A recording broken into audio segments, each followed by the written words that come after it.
kolela yo pesa biso bwanya na yo kwete biso tozala na nguya. Tata Nzambi ngei mpeve yeto wantu wavanga muna fwani jabu. Tata Nzambi ngei mpeve yeto wantu wavanga muna fwani jabu. Tata Nzambi ngei zola yeto wantu wabumba muna moko mabu. Tata Nzambi ngei zola yeto wantu wabumba muna moko mabu.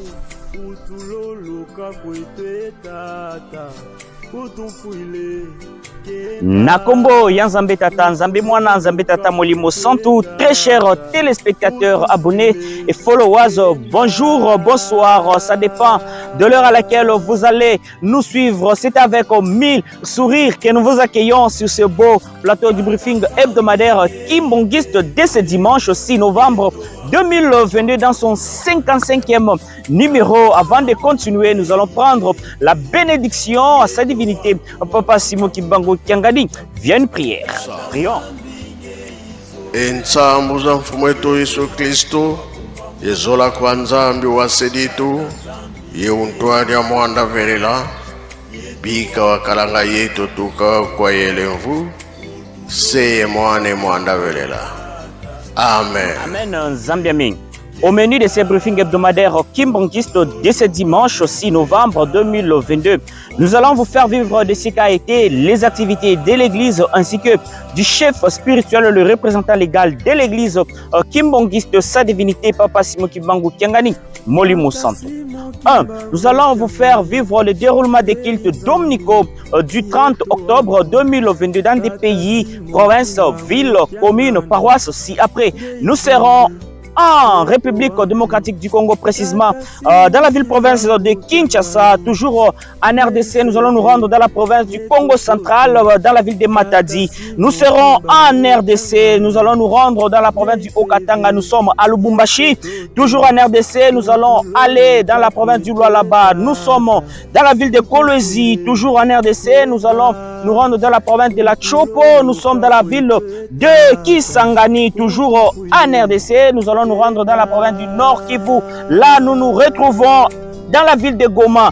Nous allons aussi nous rendre dans la République du Congo. Nous sommes à Pointe-Noire, dans la République sud-africaine, où nous serons dans la ville de Durban, dans la République française, dans nos deux paroisses, la paroisse Saint-Ouen et la paroisse de Bordeaux. Nous allons chuter en Grande-Bretagne, précisément à Londres. 2. Nous allons vous faire vivre les activités hebdomadaires de cette divinité Papa Simon Kimbangu Kiangani depuis la ville-province de Kinshasa. 3. Pour clôturer, nous allons vous faire revivre le souhait de la première année d'existence du vendredi 4 novembre par nos abonnés venant de partout dans le monde entier, j'allais dire. Et si nous sommes ensemble avec la technique, nous allons leur demander de nous balancer un cantique qui va nous accompagner tout au long de notre briefing hebdomadaire Kimbongiste. Sur ce, nous allons appeler, nous allons inviter sur notre plateau la chorale des enfants kimbanguistes de Bukama qui vont nous interpréter la chanson Et Fumudu. Suivez.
Bando tutendele tosaki jila na technique na lo yembo kitoko uti kopesa biso na mokolo lelo. Sans plus tarder, nous allons visiter notre premier point qui est celle de vous faire vivre le culte dominical du 30 octobre 2022. Nous sommes dans la ville-province de Kinshasa, précisément au centre d'accueil Kim Mengistu de Kasavubu, où nous allons vous faire vivre le déroulement du culte dominical de ce jour-là, ici, pendant le tour de chant intonné par le Gaki.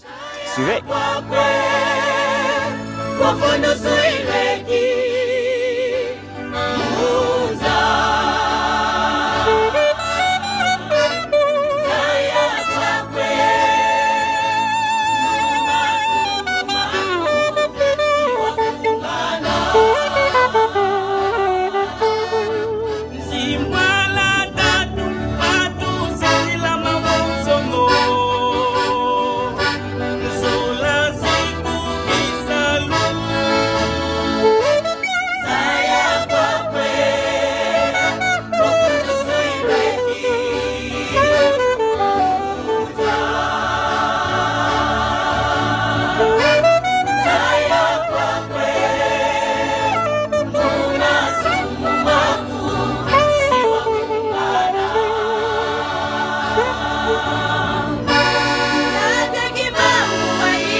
Au centre d'accueil Kim Mengistu de Kasavubu, nous sommes à Kinshasa où nous allons écouter l'extrait du message dominical de sa divinité Papa Simon Kimbangu Kiangani du 30 octobre 2022. Suivez.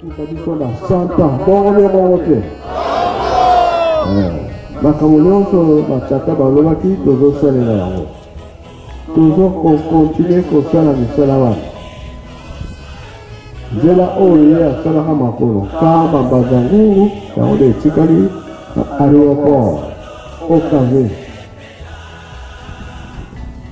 ode chikali leta aidi kitamono to kusala lao ni gina to salite to continue kusala lao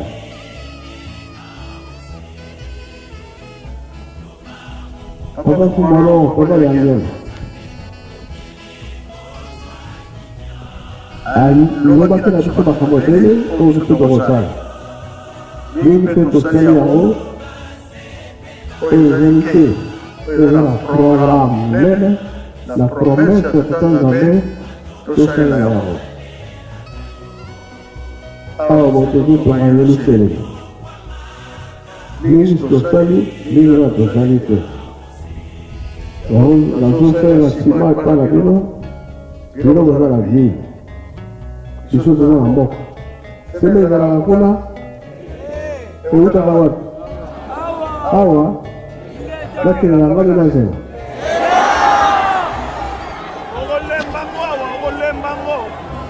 tika nakende na ngai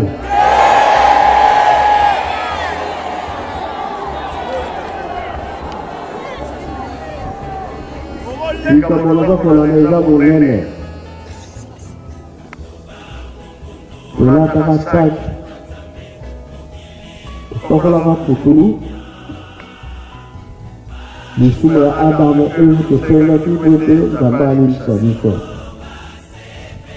kumano aza koloba mingi biso loposo mingi ata eloko moko nao tosali yango te bongo bionoko te ye alobi nake kozela bino eloko wana akendaki ka oyo tomoni makambo ya misala tozongile yango oyo atikaki mpine ezali toyokani ya pendaki Brazzaville Kundulu tosali mosala monene mitendele tozosala mosala ya monene baplace ezali ebele soki tosali na Israel akala basimbaki misala bazwaki mapamboli pamba te nkolo Yesu moyuda tala ndenge abongisaki bapamboli lelo oyo bakoma mosika bongo be bongo te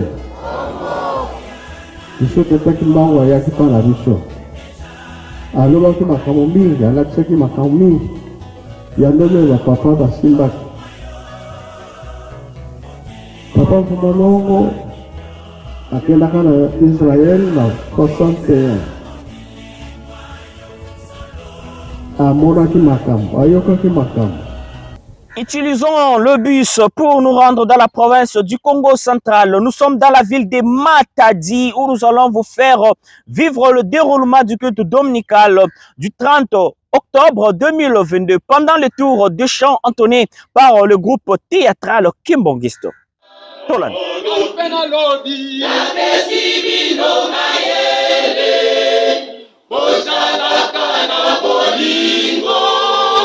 Otambola lokola bandimi ya solo tambo ekoki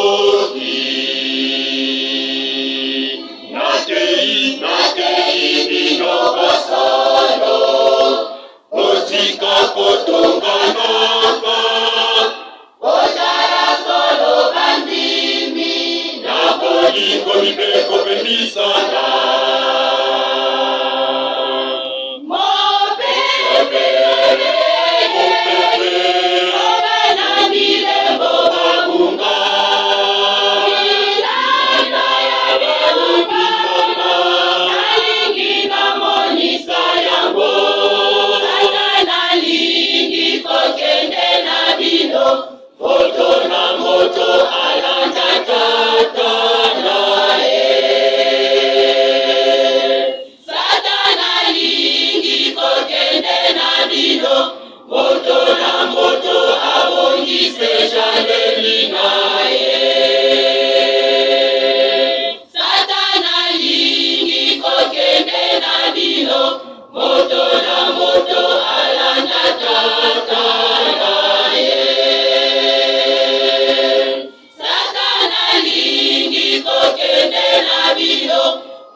Un vol local pour nous rendre à plus près de 2000 km de la ville-province de Kinshasa. Nous sommes dans la ville de Lubumbashi, à la paroisse mère de Lubumbashi, en date du dimanche 30 octobre 2022, pendant le tour de chant entonné par la grande chorale des dirigeants.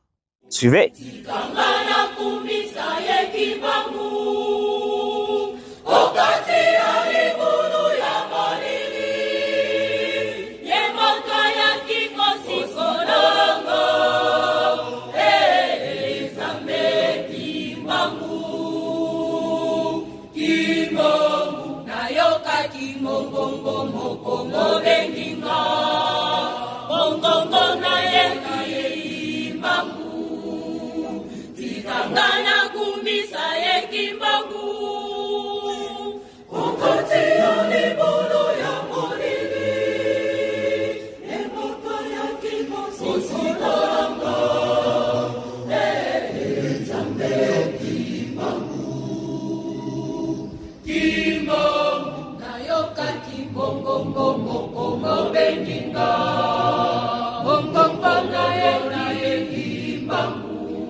Prenons un bus pour nous rendre à 300 km de la ville cuprifère de Lubumbashi.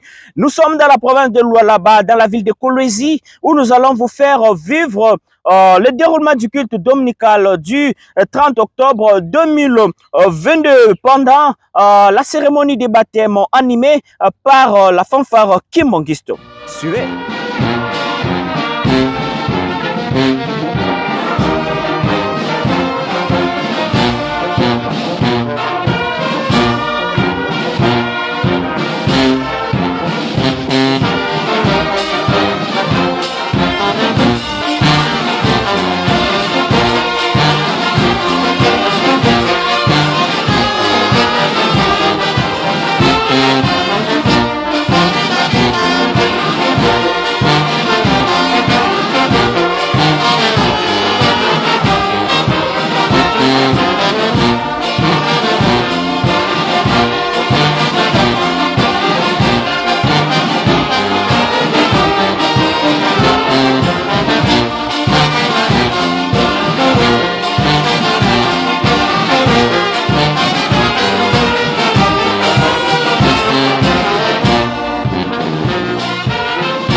retour en RDC. Nous allons nous rendre dans la province de la Chopo. Nous sommes dans la ville de Kisangani où nous allons vous faire vivre l'animation de la fanfare kimbangiste d'où un défilé était au rendez-vous en date du 30 octobre 2022. Suivez.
Nous allons clore notre tournée en RDC avec la province du Nord Kivu. Nous sommes dans la ville de Goma. Nous le savions tous, le festivité du 3 octobre 2022 qui a marqué le 20e édition de cette célébration. La chorale de Goma s'est rendue aussi en Kamba. Ils ont raflé quelques coupes et c'était le dimanche 30 octobre 2022 que ces coupes ont été présentées devant le représentant de la province. Suivez.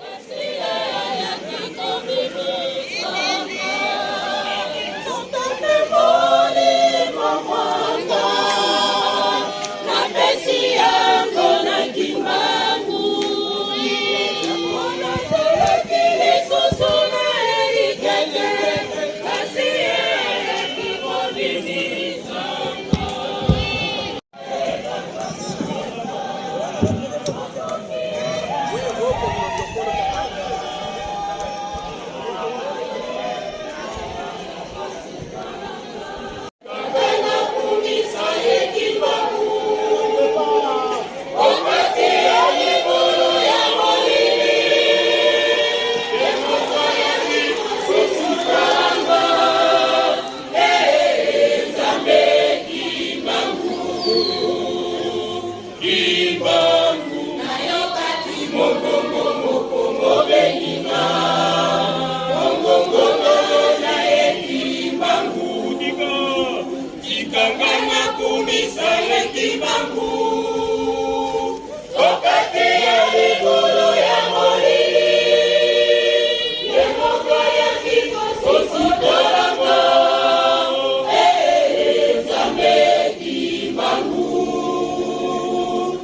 Kimbangu nayoka kimongongo moko mobenyiga mongongo naye Kimbangu Soto pemori mabanga Nakasi yango na Kimbangu Ona zanga kini susuna eligete Kasi ya choko bibi sanga Soto pemori mabanga Nakasi yango na Kimbangu Ona zanga kini susuna eligete Kasi ya choko bibi sanga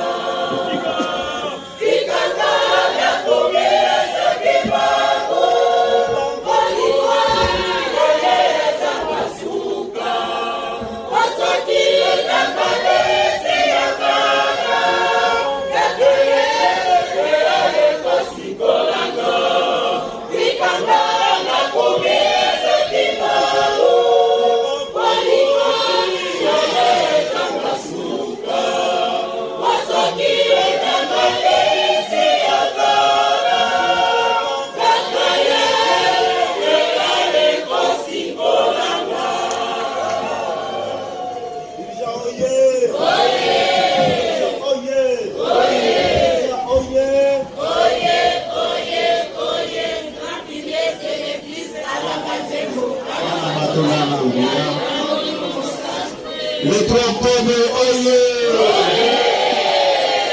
Le 3 octobre, oyez! Le 3 octobre, oyez! Oyez, oyez, et l'envoi d'un papa Simon. Prenons un vol international pour nous rendre en République du Congo, direction vers la ville portuaire et pétrolier des Points Noirs, où nous allons vous faire vivre le déroulement du culte dominical du 30 octobre 2022 avec l'exhortation de Maman Pasteur Pauline Ongondo. Suivez. Na komo na tata mwana pe molimo centre. Ba tata ba maman to landi mate. Kaselo ka liboso remarque ya biso nyonso. Na yebite miso ya wapi biso na to talaka. Mateo ya wapi biso na to yokaka. Pe motema ya wapi biso na to bombaka. Na yebite. Na yebite soki na mokolo wana ekozala raison na miso na tata Nzambe. Po biso na to lobi tokosanzola yo papa. Biso nde banjolu to yina se po to sanzola yo. To zala na yo elongo. To pesa bokasi pa mate bile na yo nzembo. Biso moko to telema kawa to lobaka. Biso to yokaka. Metala to sali soki ba répétition banda lundi ti lelo. Oyembite, to yembite. Maintenant zéro wana pokolongola ngo ndenge nini. Batata ba maman. Toza kokende. Tozali kokende. Ah. Kenda koloba zwa kalikambo te. Mais le kola oso ndimaki papa na kosanzola yo to sanzola ye soki to kenkamba omona ba choral o baleka na premier tour okomona bango na mbango ni déjeuner ni kolia donc mbango pona nini azobila nzembo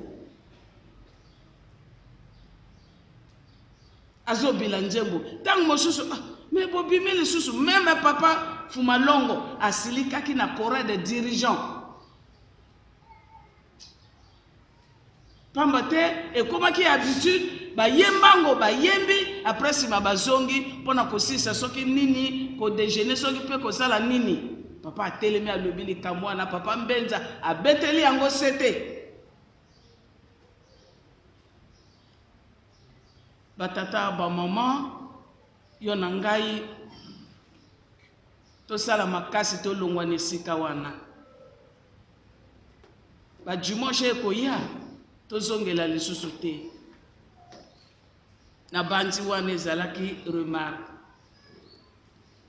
batata bamama mate ya mama tolandi mate ya mama ndenge apeseli yo na ngai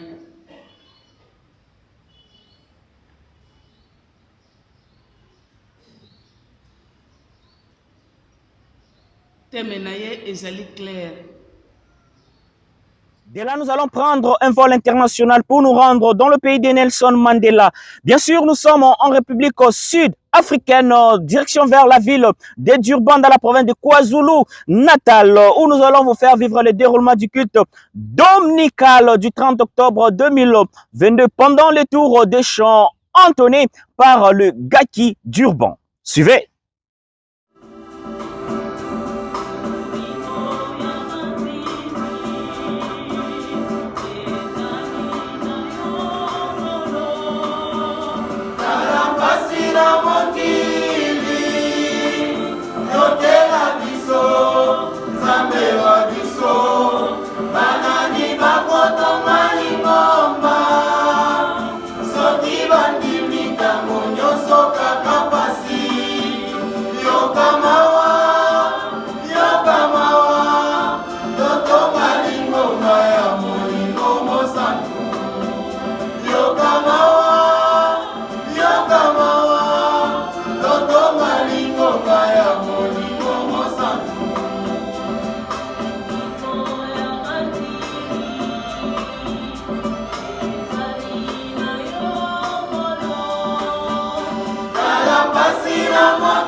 Du Sud, nous allons prendre un vol international pour nous rendre en République française où nous allons visiter nos deux paroisses au menu du jour pour vous faire vivre le déroulement du culte dominical du 30 octobre 2022. Nous sommes à Paris Saint-Ouen où un défilé était au rendez-vous sous le rythme de la fanfare Kimbangisto. Suivez.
République française où nous allons nous rendre dans notre deuxième paroisse au menu. C'est la paroisse des Bordeaux où nous allons vous faire vivre le déroulement du culte dominical du 30 octobre 2022 pendant les chants d'ensemble que nous vous laissons suivre à travers cette vidéo. Suivez.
Nous allons parachuter en Grande-Bretagne. Nous sommes à Londres dans notre paroisse, bien sûr, où nous allons vous faire vivre aussi le déroulement du culte dominical du 30 octobre 2022 pendant les tours de chant entonnés par le groupe théâtral Kimbangiste de Londres. Suivez.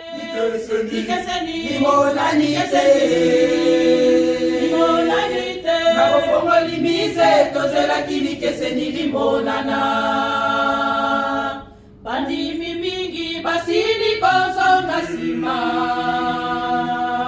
na bofongo limise batela kili keseni limonana. Bandimi mingi basili kozonga sima na bofongo limise batela kili keseni limonana. Balobi ete tonyoko mingi na botongi ya mise tokanisaki na bofangwali likesene komonana. Balobi ete tonyokwa mimingi na botongi ya mise tokanisaki na bofangwali likesene komonana. Limonanite limonanite namebukama tozelaki likeseni limonana. Limonanite limonanite na bofongo limise tozelaki likeseni limonana. Limonanite limonanite na mebukama tozelaki likeseni limonana. Limonanite limonanite na bofongo limise tozelaki likeseni limonana. Limonanite limonanite na mibukama tozelaki likeseni limonana. Botala ndenge mokili mosili kolingana bana na ngai likeseni nini bozali koluka.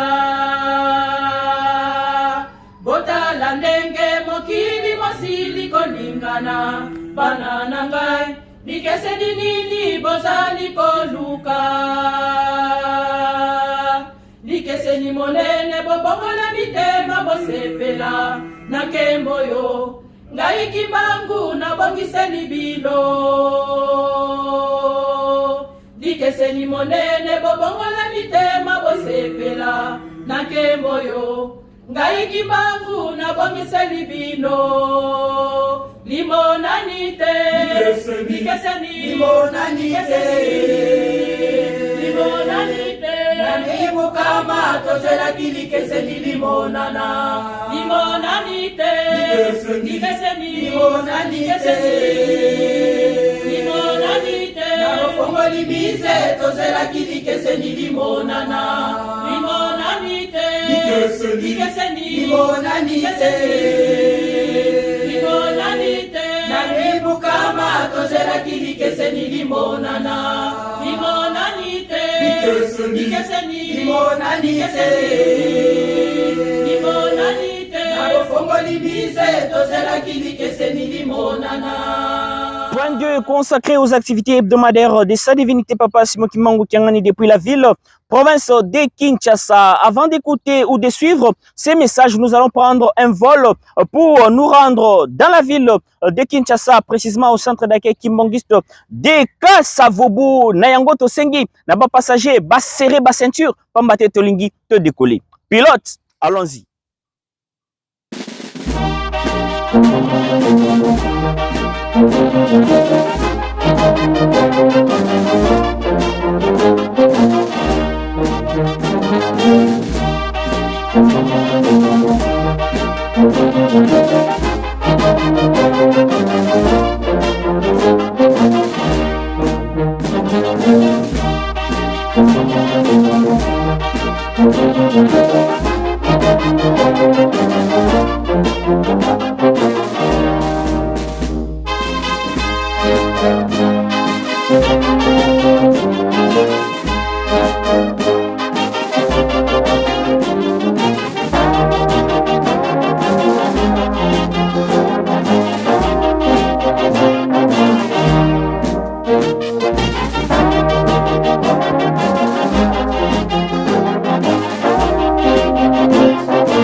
Matondo tutondele, thanks Zambia Mete Otikokoma Malamu Namboka Kinshasa. Nous allons diriger directement au centre d'accueil kimbanguiste de Kasavubu, où nous allons vous faire vivre ou vous faire voir l'extrait du message matinal de sa divinité Papa Simon Kimbangu Kiangani du mardi 1er novembre 2022. Suivez.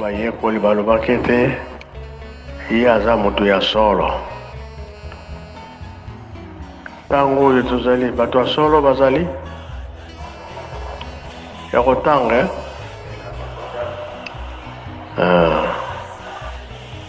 ezopesa biso bafrein makambo ebele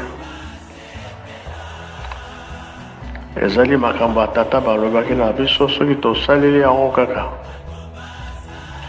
tokowumela te pasi na biso ekosila. Position à papa, ezali ke tozonge la place la biso ya liboso. Bongo bien bongo te. Soki tozonge la place la biso ya liboso, makambo esili, pasi ya kozala lisusu te. Adam, Eve, bakoyema na masumu. Eye komona na bana na bango, Caïn na Abel. Kanda oyo ezaki na Caïn abomi leki na ye. Bongo bien bongo te. Sikawa toza kozala susu na mwana te. Te sete abotami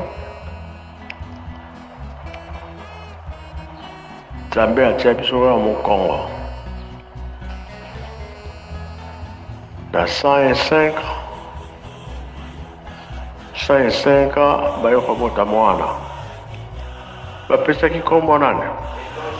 Enos.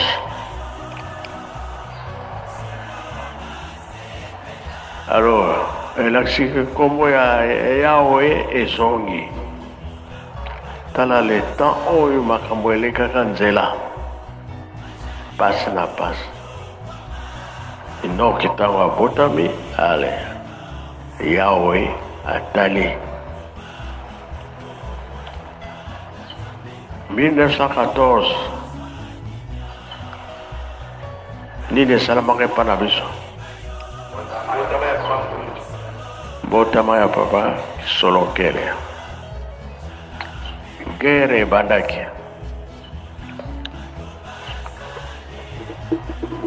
me papa Solokele abotami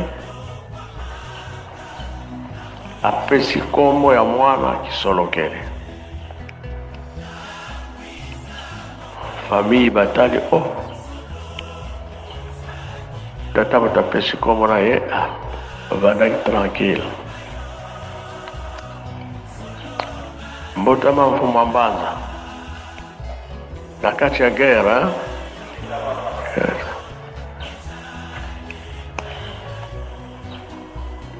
papa Solokele, papa Kulu, papa mfuma longo ya botamaki 1918.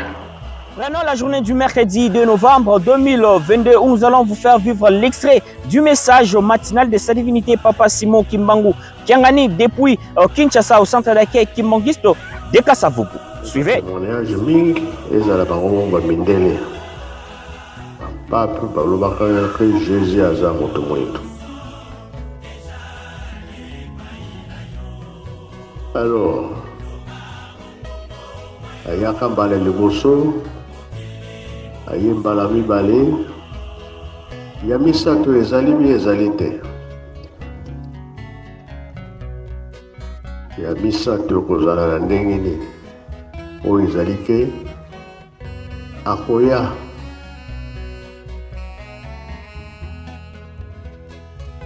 kosambisa bato wana nde kozala makasi wana nde kozala mpe ya suka mokili kosamba me eza mokili te ezali banani biso bato nde tokosamba yango nalobi matei na biso tolandi yango mpona kolakisa te bonzoto ezala moke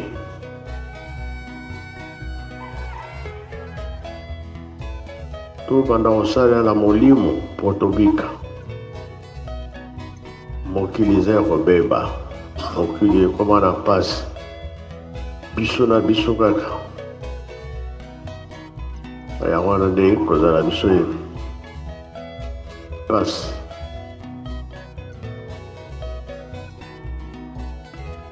Mpona bongo changement eko ezala soki papa azangi koloba ntubela mpo Nzambe alimbisa yo. Eske ata masumu ekomi rouge makasi akolimbisa te akolimbisa te akolimbisa eza mpe na Bible ke akolimbisa me soki balobi tika tika libela oyo ezali na biso ntango kolimbisi tozali nango epe ntango nkolo Yesu akoya ndenge balobi na biso bomoi ya seko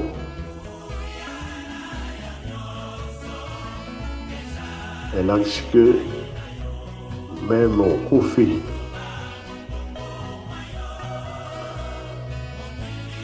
soki osalelaki Nzambe na bosolo liwa ezali ya kati na yo te, sekwa ezali.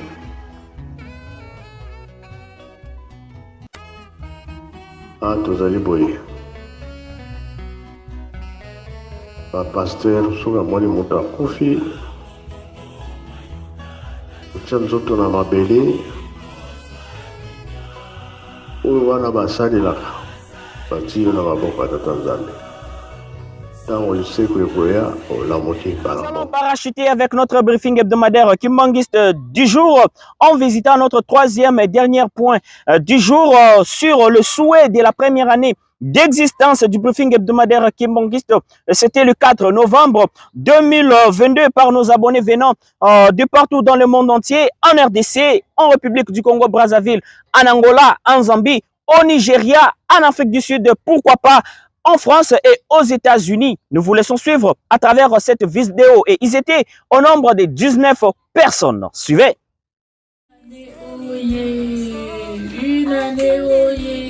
Une année, voilà, une année depuis que le briefing hebdomadaire existe, une année que Papa Salva, tu nous fais partager quotidiennement tout ce qui se passe, enfin une grande partie de ce qui se passe dans l'église, à travers le monde, les activités du chef spirituel, les activités dans les paroisses. En tout cas, on te dit merci, merci, merci pour tout, merci pour toute cette année.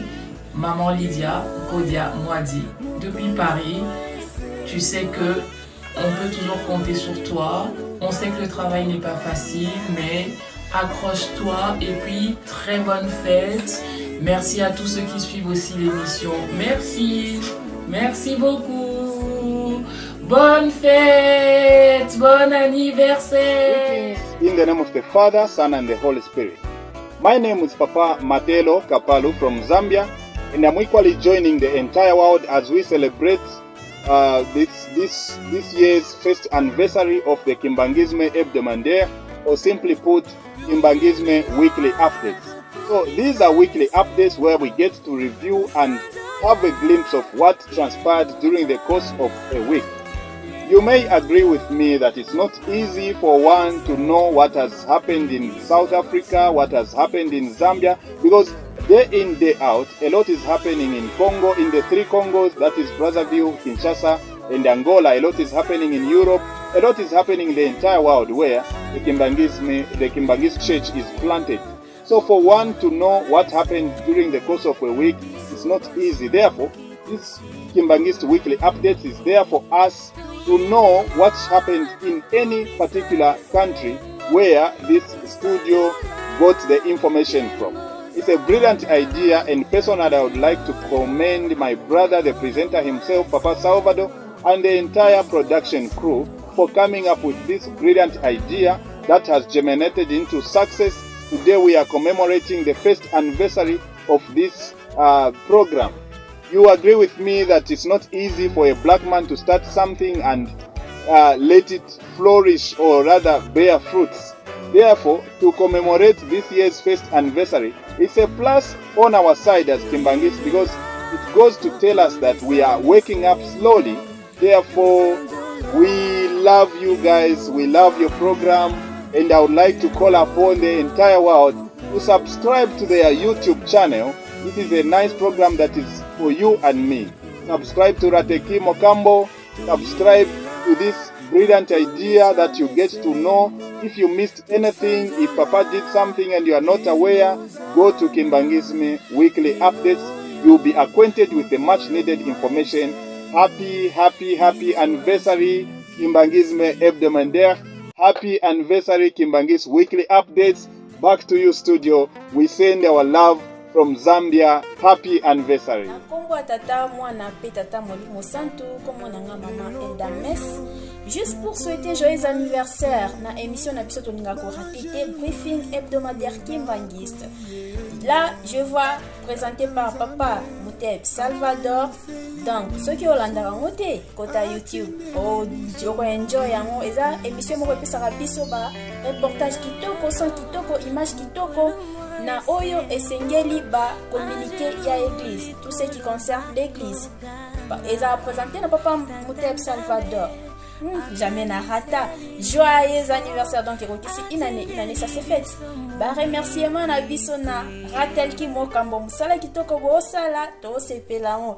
To sepela nango kitoko osala ki to landaka émission chaque jour jamais Narata. Joyeux anniversaire ça c'est auditeurs, auditrices, téléspectateurs, téléspectatrices de cette émission Briefing Kimbangiste 2021, 4 novembre 2022, une année d'existence de notre émission, votre émission Briefing Kimbangiste. Une émission qui vous a toujours été présentée par Papa Salvador Monteb.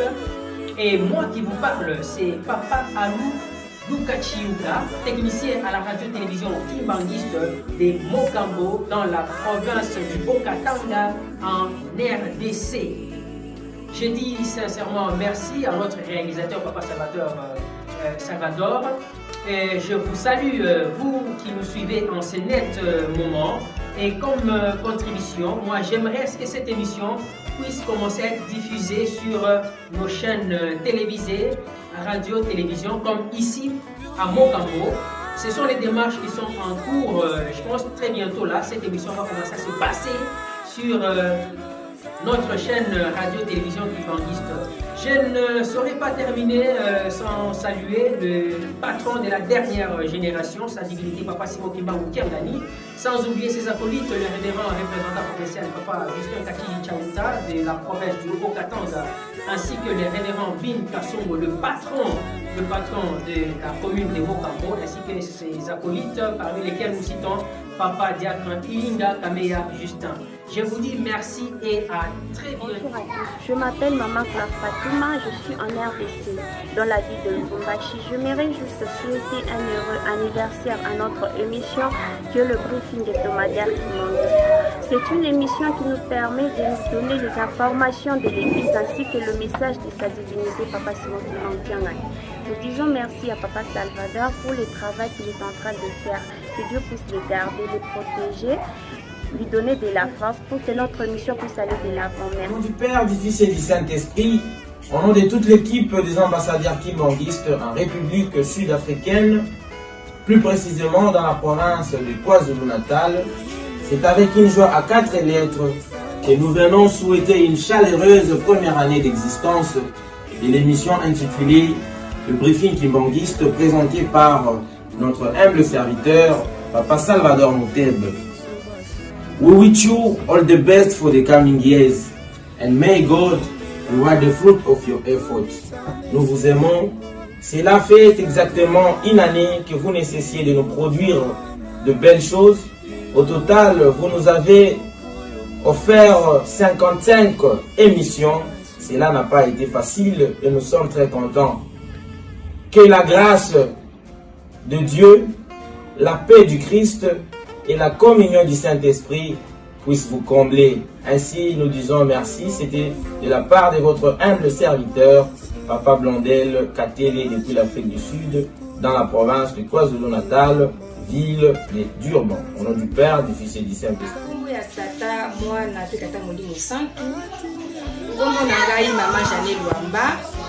Nazali mondimi ya Brazzaville, nazali congolaise ya République du Congo. Lelo émission na biso Briefing hebdomadaire ekokisi une année d'existence. Na yango wana nasali vidéo oyo pona ko souhaiter émission na biso Briefing hebdomadaire joyeux anniversaire. Sika ete émission na biso epambwama na kombo ya Tata Simon Kimbangu Kiangani. Nasilisi bongo na kombo ya Tata Mwana pe Mulimo Musantu. My name is Augustine Kasongo. I'm hereby to wish a 1-year anniversary to our YouTube program, which is called Briefing Hebdomadaire. The program is presented by no other than Papa Salvador Monteb. We thank you for the great job you're doing. What I can say about the program is a very good program. It updates us with our church things, our church activities, what's going on in the church. I won't take much time. I'll just thank you the supervisor, which is the Ratel Kimokambo, which is under supervision to our program. We thank you and happy anniversary to our program. Bye. Bonjour la famille Kimbanguiste, bonjour tout le monde.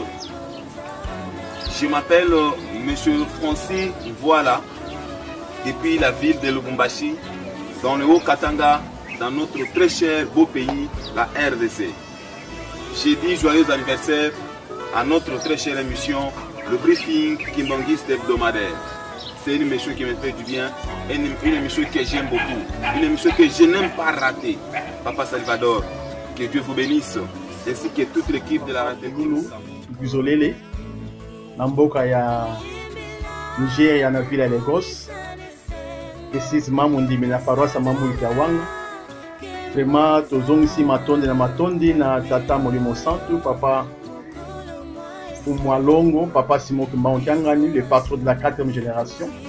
Fumwazulu Yetoto, ye kaka mosusu azalite. Wakoko bongisi la biso, okanisi la biso, na maimanso oyo, tozana ngo posa kati na mokili. Tozongisi matondi na matondi, pe ya solo, ba continuation na kati ya PSC pour Mokambo ya solo, musala kitoko, pe te tombe vino toujours la bonne chose.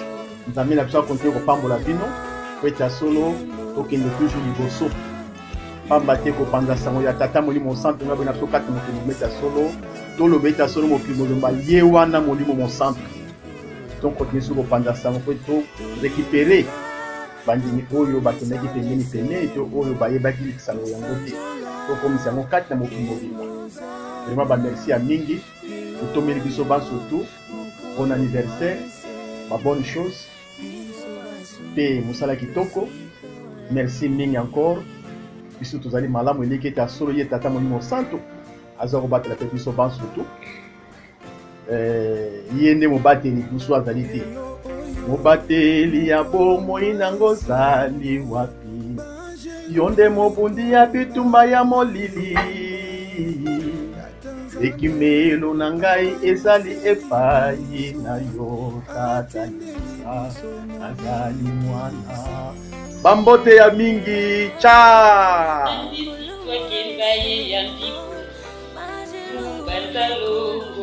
Bonjour à tous. Mbote na biso bonso, bisika bonso bozwami. Kai maman Flore Diakano, nazandi bongo na mboka ya Congo Brazzaville, précisément na ville ya Brazzaville. Bisika kani tata Molimo Santu ye kosala 5 mois pour la kovande le mona bana na ye. Yango wana toleki bongo pona ko souhaiter joyeux anniversaire na émission na biso to kolingaka biso bonso briefing Kimbanguiste.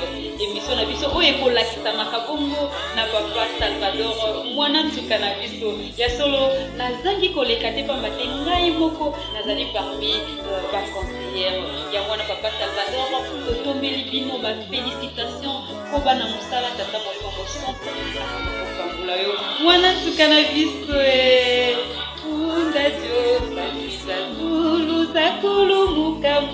Kombo tata mwana pe Molimo Santu. Merci beaucoup papa Salvador. Kombo nanga papa Vital Ngia, nazali na ville ya Lubumbashi, na province ya Haut-Katanga, na République démocratique du Congo, membre ya GTK na Preski Kampemba. Voilà, pour la émission Nabiso et Kokisi, une année à briefing hebdomadaire Kimbanguiste. Nous jetons beaucoup de fleurs à notre présentateur, papa Salvador Moutef. Pambate, azo surprendre Biso chaque fois dans la nouveauté. Tata Simon Kimbangu Kiangani, a Pambola Bino, a Baxila Bino ya Mingi, a Pesa Bino Maele pour que vous évoluez, vous kende liboso, émission Nabiso et Tombouama et kende liboso. Pour ceux qui sont bongo, na kombo tata Molimo Santu. Amen. Bye bye. Tata ya mwana pe tata Molimo Santu. Tozongisi matondo mingi bai yemei tata Simon Kimbangu Kiangani Zambe Molimo Santu. Nandenga kubatela kabiso dira ane mobimba ya émission na biso briefing hebdomadaire oyo ezali ka animé na Rateliki Mokambo. Yango tozongisi matondo mingi nandenga kubatela kabiso pe kopesaka makasi na ba administrateur na biso ba créateur ba producteur ya émission oyo ndenge bazalaki kosunga biso na ba information ya lingomba tata molimo santu na monde mobimba bisika na bisika tozali kosungama yango tozongisi matondo mingi pe kimia tata nzambe ezala kati na biso dira année ya sika yango topesi joyeux anniversaire na émission na biso ya briefing hebdomadaire oyo eza animé na Rateliki Mokambo. Merci beaucoup. Topesi mbote na équipe mobimba, apesi mbote na papa Salvador, le promoteur ya émission, pe équipe nyonso o bazali kosala na ye mosala. Topesi bino mbote tosuki bongo okombo ya tata ya mwana pe tata mone musantu ame ezalaki wa bino papa Damas Lokata a partir ya mboka Angola na province ya Lunda Sole, plus précisément na municipe ya Saurimbo. Ciao, bye bye.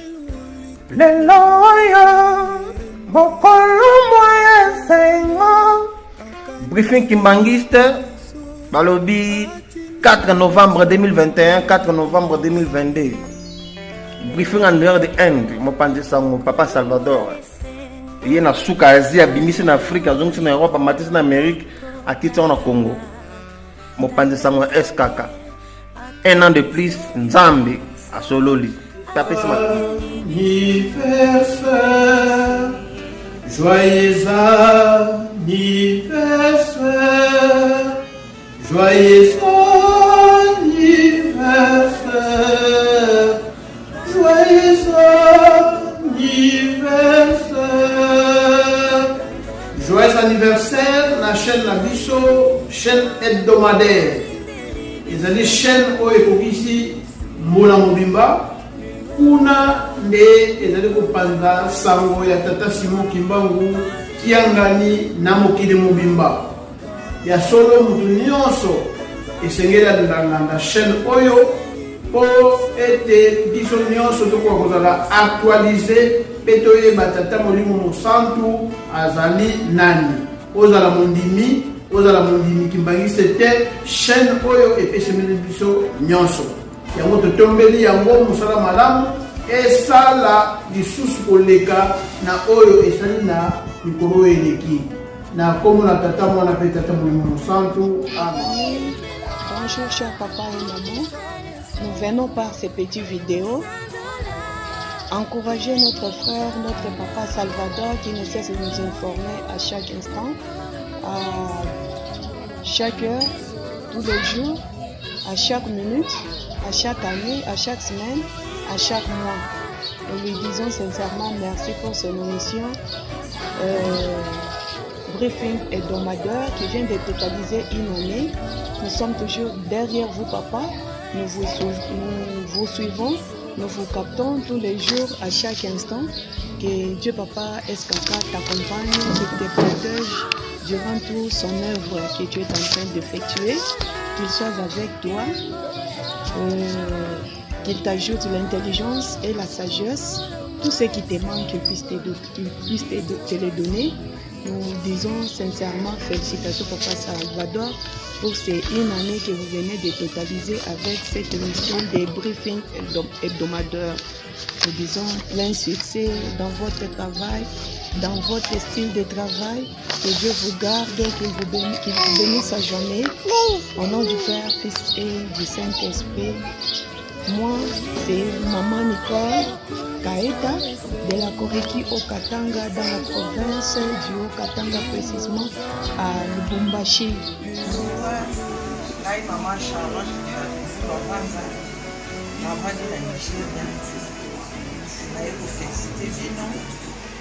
on a tanto la coaching à biso, vraiment félicitations. Papa que c'est une manière, sagesse, intelligence, beaucoup. Encore une fois, félicitations. Tata Salvador, Papa Salvador Muteba, Tata Kimbangu azali nzambe liloba na ye kokisami tango bakangaki bazokende bana bazolanda ye na nsima lobi bozonga bino bato lobi boko défendre lingomba Yango, à l'occasion, il y a un an, il y a une émission où il briefing hebdomadaire. Briefing hebdomadaire, yango, tata, yomo lobaki condition pour la taverne blanc, yango, na l'atelier au vert blanc. Tina makolo, papa, tina makolo, na l'atelier au vert blanc. Pour na ko pesa yo makasi, ko souhaiter bonne chance na émission na yo. Pour Zosala. En tout cas, tata Kimbangu apamola yo. Na équipe na mobimba, et tout le monde a rappelé yo. Na ratelki, mokambo kuna makasi donc. Bozo défendre cause ya papa Kimbangu ndenge ye moko alobaki na 1921 bana bokende kotanga po ete lobi bino nde boko défendre lingomba yango. En tout cas, bonne chance et puis bonne continuation na émission na yo tata Kimbangu azala yo apeso mayele makasi makoki po ete otambwisa komo na ye mokili mobimba. Encore une fois, joyeux anniversaire, Papa Salvador Mouteba. Salut à tous, j'espère que vous allez tous bien. Je me nomme Maman Christiana, je vous parle à partir de la République démocratique du Congo, précisément dans les Hauts-Katanga. Notez bien, je suis de la chorale des enfants kimbanguistes, qui est un sigle. L'honneur me soit de partager ma joie avec vous en souhaitant notre 1e anniversaire à notre émission Briefing Kimbanguiste présentée par notre Papa Salvador. En tout cas, beaucoup de bonheur. Va de l'avant. Que Dieu te bénisse. Bye.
Chers followers et amoureux du briefing hebdomadaire Kimbanguiste, il est de notre devoir de penser toujours à tout ce qui nous encourage, nuit et jour, et de vous mériter nos dédicaces. Entre autres, à Papa Révérend, à Pasteur Guy Kassongo depuis la commune frontalière de Mokambo, à Maman Lydian Kodia depuis Paris en France, à Maman Mims Okemba depuis Berlin en Allemagne, à Maman Gloire Fatouma depuis la ville de Lubumbashi, à Maman Elda Mess depuis la commune frontalière de Mokambo, à Papa Frank Nteka Zulu depuis l'Afrique du Sud, à Papa Kapalou Matelo depuis la Zambie, à Papa Pouloulou depuis Lagos au Nigeria, à toute l'équipe des ambassadeurs kimbanguistes d'où je vois Papa Blondel, Papa Rémi et le maestro Nestor Faraï, Papa Aloulouka depuis la commune frontalière de Mokambo, à Maman Miflore depuis la République du Congo Brazzaville, à Maman Charlotte depuis Lagos au Nigeria, papa Ndongala depuis Maine aux États-Unis, à papa Baron BBM depuis Nantes en France,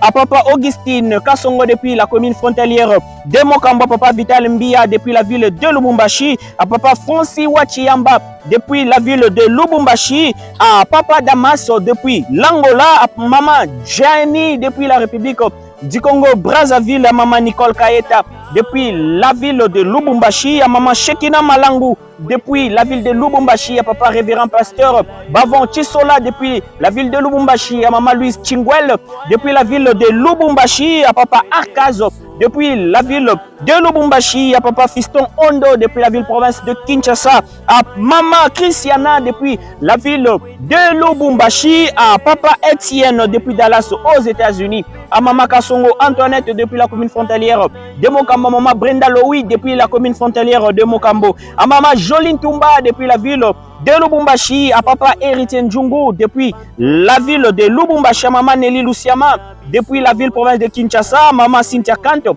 depuis la ville de Lubumbashi, à papa Doris Kimfumu depuis la ville sainte d'Enkamba, à papa Ilinga Kameya depuis la commune frontalière de Mokambo, à maman Nenette Mampasi depuis Point-Noir, à papa Phoenix depuis la ville de Lubumbashi, à papa Po depuis la Zambie, à papa Guyefa depuis Londres en Grande-Bretagne, Yassefo et Yasselia depuis Paris en France, à maman Dessouza Mianda depuis la ville de Lubumbashi, à papa Jacquemin Anfri depuis la commune frontalière de Mokambo, papa Gelori Lunga depuis la ville de Lubumbashi, à papa Jess Ogas depuis la République du Congo Brazzaville, à papa Henri Mavumbu depuis la République du Congo Brazzaville, à papa Smith depuis la commune minière de Fungurume, à papa Bodeli depuis la République du Congo Brazzaville, à maman Chance depuis la ville de Goma au Nord Kivu, à maman Priscilla Bidunga depuis la République du Congo Brazzaville, à maman Sylvie Mawa depuis la ville de Lubumbashi. Mbote na bino nyonso bisika nyonso bozwami boyeba ete cela nous va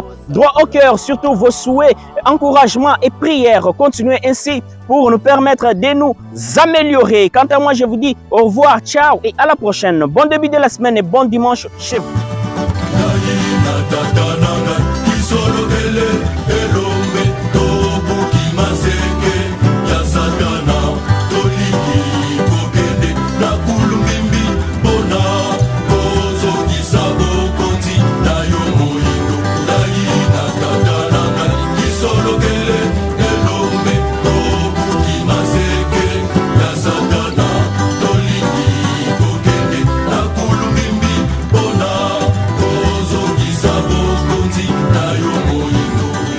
Tika bino boyete lolenge tomesana tokosenga na technique abalansili biso nzembo ya kitoko oyo toko bengisa na plateau na biso le groupe de guitaristes Kimbangiste de Kisangani qui vont nous interpréter le titre Mapamboli. Suivez.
Timbangu na banjongo katamba, gaisi mo timbangu na banjongo katamba, Kaisimo Kimbangu na Banjombo Katamba.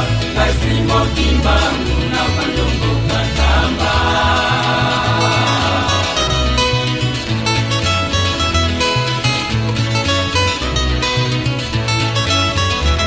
Kongo Kinshasa oya totonga kamba.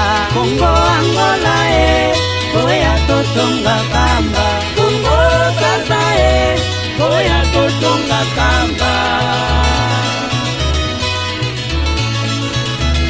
Kongo Kinshasa oya totonga kamba. Kongo Angola oya totonga kamba. Kongo Kinshasa oya totonga kamba. Kaisimo Kimbangu na Banjombo Katamba. Kaisimo Kimbangu na Banjombo Katamba. Kaisimo Kimbangu na Banjombo Katamba. Kaisimo Kimbangu na Banjombo Katamba.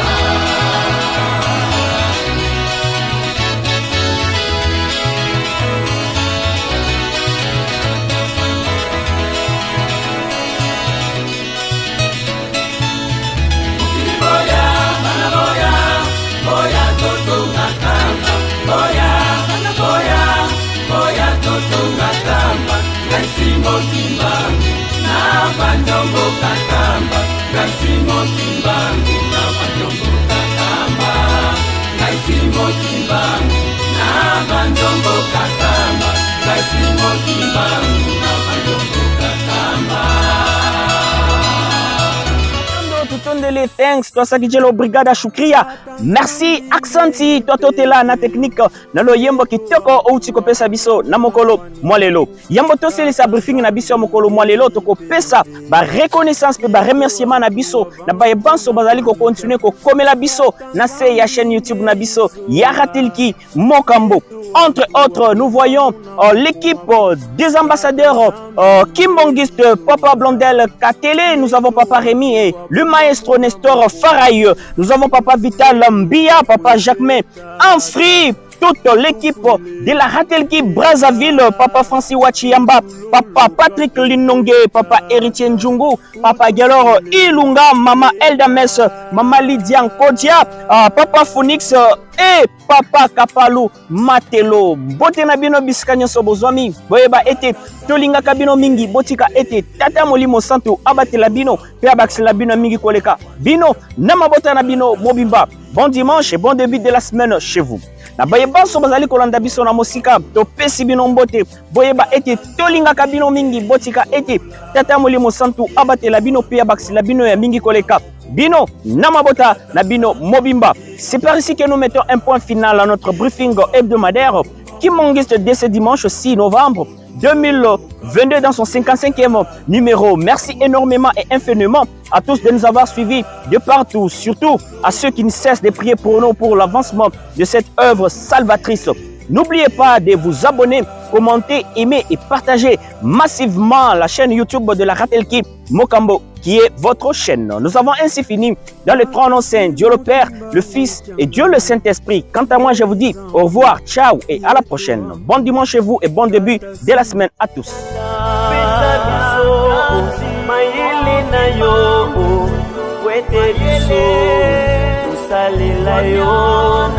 Pesa biso boanya na yo kwete biso tozala na nguya.